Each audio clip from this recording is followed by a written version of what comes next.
Hi everyone, welcome back to my channel.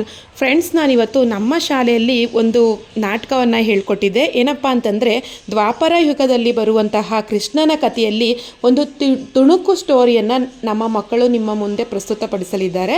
So ದಯವಿಟ್ಟು ಈ ಕತೆ ಅಂದರೆ ಈ ನಾಟಕ ಹೇಗಿದೆ ಅಂತ ದಯವಿಟ್ಟು ನೀವು ಕಾಮೆಂಟ್ ಮಾಡಿ. ಫಸ್ಟ್ ಟೈಮ್ ನಾನು ಈ ನಾಟಕನ ಮಕ್ಳಿಗೆ ಹೇಳ್ಕೊಟ್ಟಿರೋದು. ಸೊ ಅವರು ತುಂಬಾ ಚಿಕ್ಕವರು, ಆದರೂ ಕೂಡ ತುಂಬ ಚೆನ್ನಾಗಿ ಕಲಿತರು ಅಂತಲೇ ಹೇಳ್ಬೋದು. ಅವರ ಹಾವ ಭಾವ ಮತ್ತು ಮಾತಿನ ದಾಟಿ ಎಲ್ಲವೂ ಕೂಡ ತುಂಬಾ ಚೆನ್ನಾಗಿತ್ತು. ದಯವಿಟ್ಟು ನೀವು ಈ ವಿಡಿಯೋನ ಸ್ಕಿಪ್ ಮಾಡ್ದೇ ಪೂರ್ತಿಯಾಗಿ ನೀವು ವಾಚ್ ಮಾಡಿ, ಮತ್ತು ಈ ನಾಟಕ ಹೇಗಿತ್ತು ಅಂತ ದಯವಿಟ್ಟು ಕಾಮೆಂಟ್ ಮಾಡಿ. ಹಾಗೆ ನನ್ನ ಚಾನಲ್ನ ಮತ್ತು ಈ ವಿಡಿಯೋನ ನಿಮ್ಮ ಫ್ರೆಂಡ್ಗೆ ಶೇರ್ ಮಾಡಿ, ಲೈಕ್ ಮಾಡಿ ಅಂತ ಕೇಳ್ಕೊತೀನಿ. ಸೊ ಇವಾಗ ನಮ್ಮ ಮಕ್ಕಳು ಯಾವ ರೀತಿ ನಾಟಕವನ್ನು ಮಾಡಿದ್ರು ಅಂತ ನಾನು ಈ ವಿಡಿಯೋದಲ್ಲಿ ತೋರಿಸ್ತಾ ಇದ್ದೀನಿ. ಹಾಗಾದರೆ ನೋಡೋಣ ಬನ್ನಿ. ಇದು ಬೊಂಬೆಯಾಟವಯ್ಯ, ಆ ಬ್ರಹ್ಮಾಂಡವೇ ದೇವನಾಗುವ ಬೊಂಬೆಯಾಟವಯ್ಯ. ಇದು ಬೊಂಬೆಯಾಟವಯ್ಯ.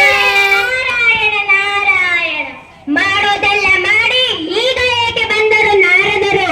ನಾರಾಯಣ ನಾರಾಯಣ, ಏನು ವಾತಾವರಣ ಬಿಗುವಾಗಿದೆ. ನಿಮ್ಮ ಮೇಲೆ ಕೋಪ ಬಂದಿದೆ. ಈ ಸಜ್ಜನದ ಮೇಲೆ ಕೋಪ ಬರುತ್ತದೆ. ನಾನೇನು ಮಾಡಿದೆ ತಾಯಿ? ನೀವ ಸಜ್ಜನರು ಸ್ವಾಮಿಯನ್ನು ನನ್ನಿಂದ ಅಗಲಿಸಿ ಮೆಲ್ಲಗೆ ಹಿರಿಯಲು ಎಂಬ ಕಾರಣ ಹೇಳಿ ಆ ರುಕ್ಮಿಣಿಯ ಜೊತೆ ಕಳುಹಿಸಿಕೊಟ್ಟಿರಲ್ಲ. ಈಗ ನನ್ನ ವೇದನೆಯನ್ನು ನೋಡಿ ನಗಲಿಕ್ಕೆ ಬಂದಿರೇನು? ಇದೇಕೆ ಹೀಗೆ ಹೇಳುವಿರಿ? ನಾನು ಬರೀ ನ್ಯಾಯ ಇದೆ ಅಷ್ಟೇ. ಸಾಕು, ಸುಮ್ಮನಿರಿ. ಪತಿ ಪತ್ನಿಯರನ್ನ ಅಗಲಿಸಿ ತಾವು ಕೊಡುವುದೇನಿದೆ ನ್ಯಾಯ? ಶ್ರೀಕೃಷ್ಣನಿಗೆ ಒಬ್ಬರಿಗೆ ಸ್ವಂತ ಹೇಗೆ ತಾನೇ ಆಗಲು ಸಾಧ್ಯ? ಪರಮಾತ್ಮನಿಗೆ ಎಲ್ಲರೂ ಸರಿ ಸಮಾನರಲ್ಲವೇ? ಇಲ್ಲ, ಅವರು ನನಗೆ ಮಾತ್ರ ಸೇರಬೇಕು, ಸದಾ ನನ್ನ ಬಳಿಯಲ್ಲೇ ಇರಬೇಕು. ನಾನು ರಾಜಕುಮಾರಿ ಶಮಂತಕ ಮಣಿಯ ಒಡತಿಯಾದ ನಾನು ಎಲ್ಲರಿಗೂ ಹೇಗೆ ತಾನೇ ಸಮಾನಳು? ನಾರಾಯಣ ನಾರಾಯಣ, ಇದೇನು ನಿಜ? ನಾರದರೆ, ಈಗ ನೀವೇ ನನಗೆ ದಾರಿ ತೋರಿಸಿ. ಸ್ವಾಮಿ ಸದಾ ನನ್ನ ಬಳಿಯಲ್ಲೇ ಇರುವ ಹಾಗೆ ಯಾವುದಾದ ಉಪಾಯ ತಿಳಿಸಿ. ಒಟ್ಟಿನಲ್ಲಿ ಅವರು ನನ್ನ ಬಿಟ್ಟು ಇರದ ಹಾಗೆ ನೋಡಿಕೊಳ್ಳಬೇಕು. ಒಂದು ಉಪಾಯವಿದೆ, ಪುಣ್ಯದ ವ್ರತ.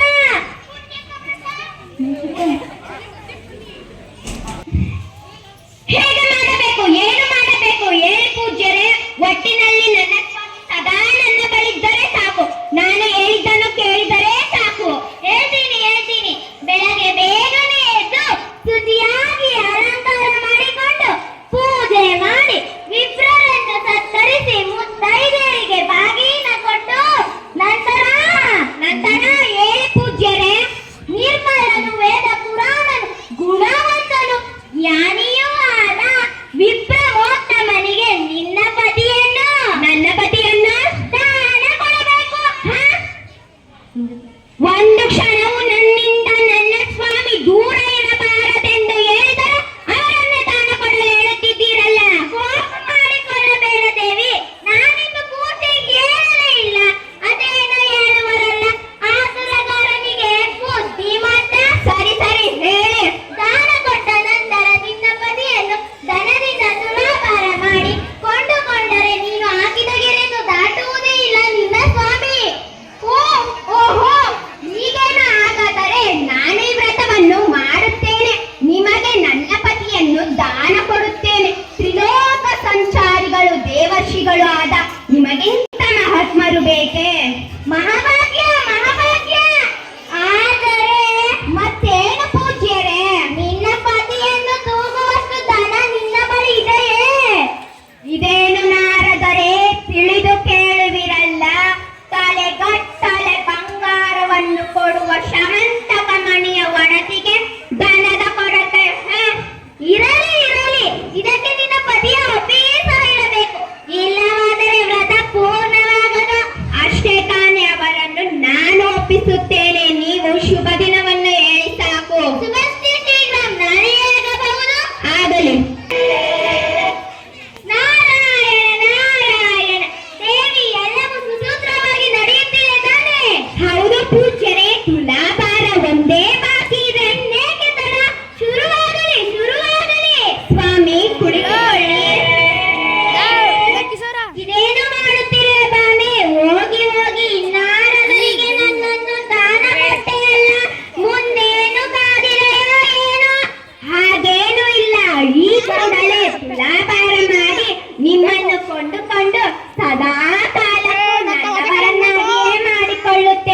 ಬನ್ನಿ ಸ್ವಾಮಿ. ಅಯ್ಯೋ ಹೇಳ್ತಿದ್ದೀನಲ್ಲ ಬನ್ನಿ.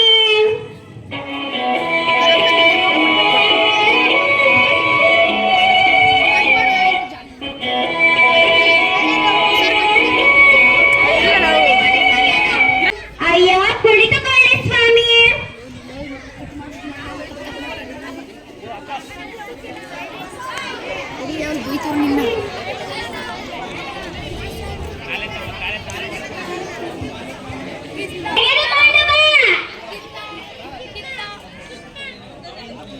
ಕೃಷ್ಣ ಕೃಷ್ಣ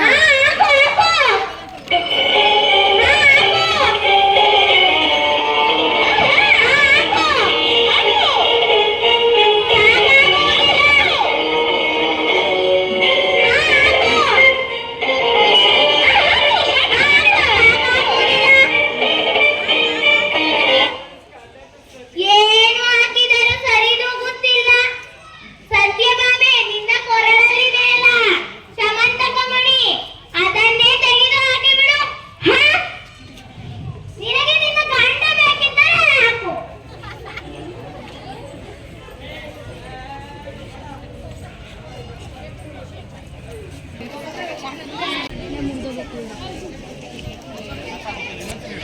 ಸರಿಯಾಯಿತು.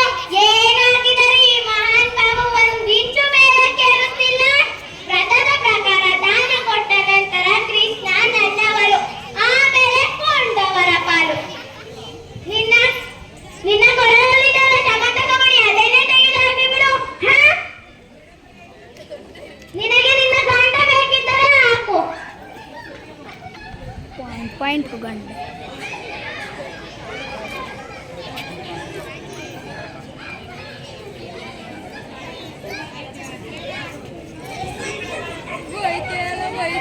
ಸರಿಯಾಯಿತು.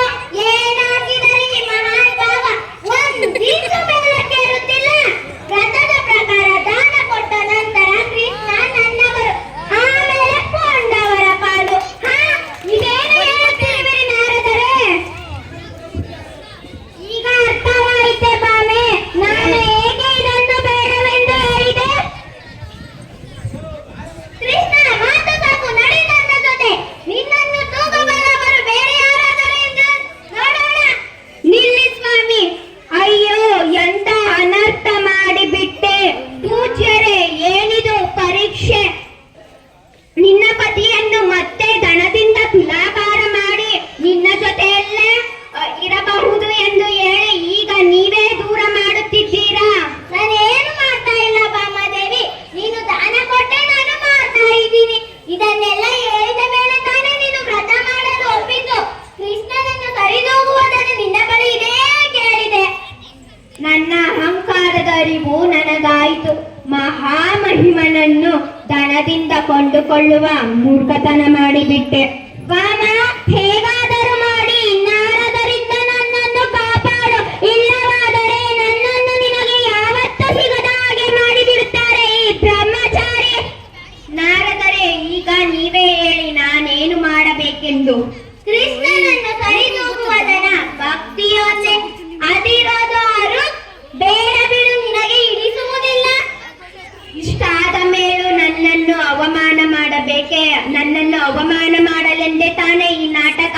ಆಗಲಿ, ನಾನು ಅಕ್ಕನನ್ನು ಹೋಗಿ ಕರೆದುಕೊಂಡು ಬರುತ್ತೇನೆ. ಹಾಗಿದ್ದರೆ ಹೋಗಿ ಆ ರುಕ್ಮಿಣಿ ದೇವಿಯನ್ನೇ ಕೇಳಿಕೊ, ಅವರೇ ನಿನಗೆ ದಾರಿ ತೋರಿಸುವರು. ಅಕ್ಕ, ನಡಿ, ನಿನ್ನನ್ನು ಮಾಡ್ತೇನೆ. ಬೆಣ್ಣೆ ಕಳ್ಳನ ಮಾರುವೆನು, ಮಣ್ಣು ತಿಂದವನ ಮಾರುವೆನು. ಬೆಣ್ಣೆ ಕಳ್ಳನ ಮಾರುವೆನು, ಮಣ್ಣು ತಿಂದವನ ಮಾರುವೆನು.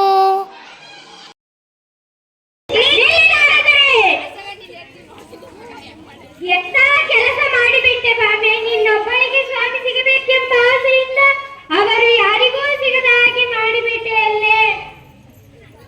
ದನದಿಂದ ತುಲಾಭಾರ ಮಾಡಿ ಮತ್ತೆ ಅವರನ್ನು ಕೊಂಡುಕೊಳ್ಳಬಹುದೆಂದು ನಾರದರೇ ಹೇಳಿದರು.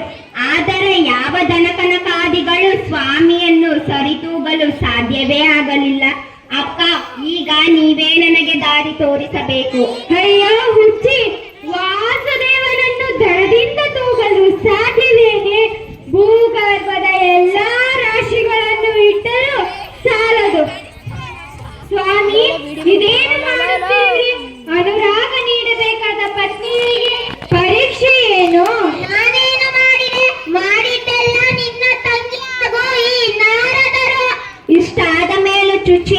ಸಮಾಧಾನಿಸಬೇಕೆ ಸ್ವಾಮಿ?